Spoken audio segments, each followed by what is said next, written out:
Maths. What is it for? We have seen so far an introduction about the notion of function as a black box or machine.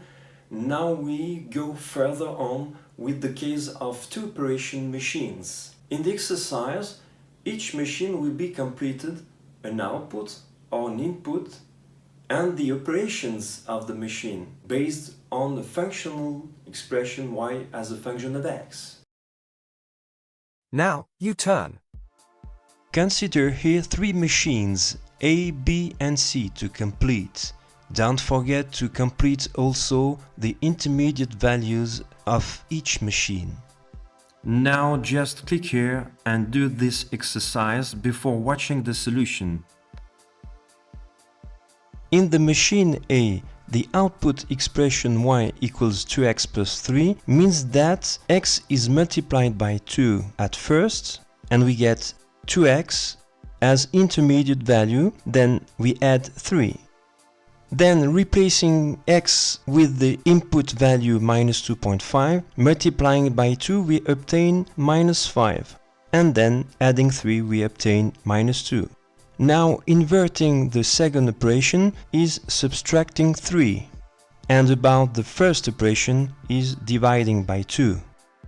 Then, starting from the output value 12, subtracting 3 we get 9, then dividing by 2 we obtain 4.5.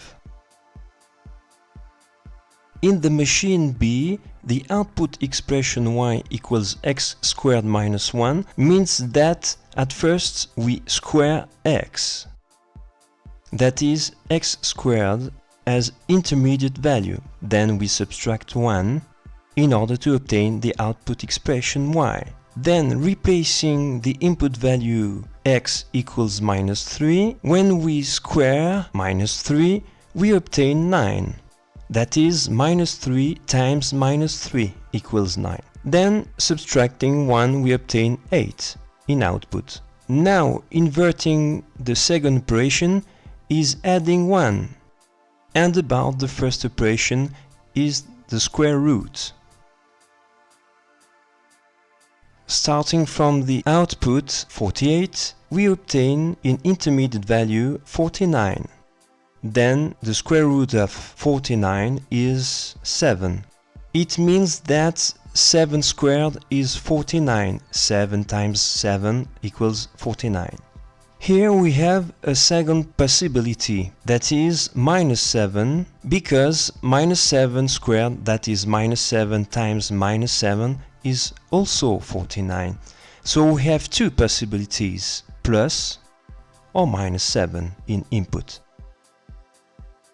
In the machine C, the output expression y equals 2/3 x plus 1 means that at first x is multiplied by 2/3. That is, x is multiplied by 2 and divided by 3. We obtain the intermediate value 2/3 x. And finally, we add 1. Now replacing x with the input value 12, when we multiply it by the fraction 2/3, we obtain 8 as intermediate value, then adding 1 we obtain 9. Inverting the second operation is subtracting 1, and about the first operation is multiplying by 3 halves. That is, we multiply by 3 and divide by 2. Starting from the output value 21, when we subtract 1 we obtain 20. Then when we multiply by the fraction 3 halves we obtain 30.